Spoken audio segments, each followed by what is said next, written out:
हम सबको बहुत अच्छे से पता है कि इन्फिनिटी वॉर का थॉर कैसा था, उसके अंदर कितना ज्यादा गुस्सा था। रैग्नारॉक के बाद उसने अपने पिता को खो दिया, अपनी माँ को तो खो ही चुका था, अपने पूरे असगार्ड को खो दिया, उसने असगार्ड के आधे लोगों को खो दिया और वो अपना म्योनिर तो खो ही चुका था। वो थैनोस से हार गया। मूवी की स्टार्ट के अंदर कितना ज्यादा गुस्सा था और उन सब की वजह से, उन सब चीजों की वजह से, उस गुस्से की वजह से फिर वो जाता है स्टॉर्म ब्रेकर बनवाने के लिए, just because he wanted to kill Thanos. वो एक प्योर इंटेंशन था कि कोई डिस्ट्रैक्शन नहीं है, जो मोटिवेशन है उसकी तरफ ही आगे बढ़ना और उस गोल को अचीव करना है। ये था थॉर, ये था उसका कैरेक्टर इन्फिनिटी वॉर के अंदर। बट वो हार जाता है और एंड गेम के अंदर बिल्कुल अपना बॉटम टच करता है कि उम्मीदें ही खत्म हो गई अब सारी, कि इतना ज्यादा देने के बाद भी, पूरा अपना 100% देने के बाद भी ही लॉस्ट। जैसे रियलिटी में होता है कि when you give your whole self and still nothing comes out of it, you lose, हारा हुआ महसूस करते हो तुम। और वही चीज उसके साथ होती है कि वो हीरो बनना ही बंद कर देता है, कुछ पसंद नहीं आता, खुद को उलझाने में लग जाता है अलग अलग चीजों के अंदर। बट देन अगेन वो एंड गेम के एंड तक फिर से खड़ा होता है, फिर से हराता है सबको। और तब जो उसकी सेल्फ निकल कर आती है ना, वो होती है उसकी एक इवॉल्व्ड सेल्फ, उसकी एक मैच्योर सेल्फ, जो कि चीजों को समझ चुकी है, जान चुकी है और बहुत सारी चीजें फेस करके फिर उभर कर आई है। एक रिस्पॉन्सिबिलिटी है वो उसके कंधों पर कि he is the one who needs to act mature, who needs to act responsible. But Taika Waititi Thor love and thunder के अंदर क्या हरकत कर देते हैं, वो दोबारा वही ह्यूमर डाल देते हैं रैग्नारॉक वाला। जो इतनी खूबसूरत आर्क निकल कर आ रही थी ना इन्फिनिटी वॉर और एंड गेम के बाद, उसको पूरी आर्क को खराब कर दिया जाता है लव एंड थंडर के अंदर। मूवी के अंदर ह्यूमर डाल दिया, स्टूपिड दिखा दिया थॉर को कि जो बंदा इतना सब कुछ फेस कर कर आया है, अब उसको पता ही नहीं चल रहा है कि उसके एक्शंस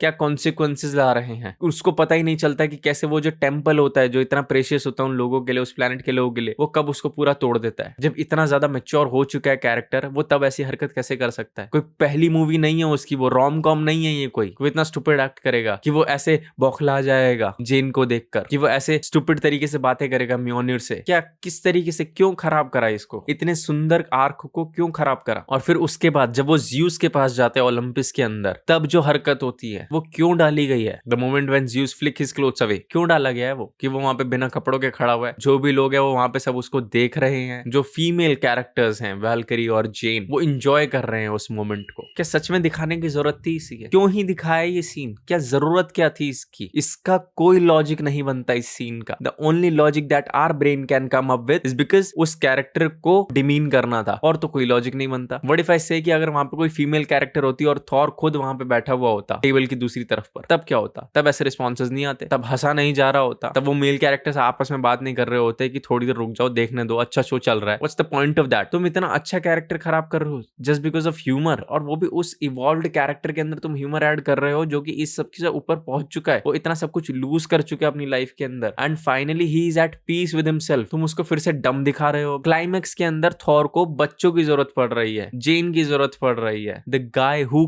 किल्ड थैनोस, उस बंदे को जरूरत पड़ रही है। नाउ आई नो कि सम ऑफ यू वुड से कि ऐसा कोई इतना भी नहीं ज्यादा दिखा दिया है कि बच्चों ने ही जिताया था या जेन ने ही जिताया था, क्योंकि लड़ाई तो थॉर गौर से ही कर रहा था, right? That is not my point. उसकी वो अथॉरिटी है, वो एक ऐसी पोजीशन पर है ना कैरेक्टर, कि वहां पर अगर तुम उसके साथ में किसी को रख भी देते हो ना साथ में लड़ने के लिए, तो भी उसकी पर्सनालिटी को अफेक्ट होगा, उसका ऑरा अफेक्ट होगा। जो उसका डोमिनेंस है ना, वो जो कैरेक्टर है ना, वो जो इतना सब कुछ अचीव कर कर फेस कर कर वहां पे पहुंचा है, उसके साइड में ऐसा कुछ रख देना भी स्टूपिड ही दिखता है। And in the end what we get a small girl along with him, कि अब फाइनली ये लड़की है छोटी सी जो कि थॉर को कंप्लीट कर रही है, फादर डॉटर रिलेशन। वो उसके लिए खाना बना रहा है एंड देन खाना वगैरह खाकर वो लड़ने जा रहे हैं। सीरियसली जरूरत क्या थी ये ऐड करने की? थॉर का कैरेक्टर एक ऐसे पॉइंट पे पहुंच चुका था जब वो बिल्कुल अपने पीक पे था, और आप ऐसे कैरेक्टर्स के साथ पता है क्या करते हो? आप ऐसे कैरेक्टर्स को लड़ते हुए सेक्रीफाइस करवाते हो। ये होता है उनका पे ऑफ। जैसे कि आयरन मैन का था, इतना अच्छा अपॉर्चुनिटी था मार्वल वालों के पास, कैंग आने वाला है यूनिवर्स के अंदर, और वहां पर अगर थॉर खुद को सेक्रीफाइस करता तो कितना ज्यादा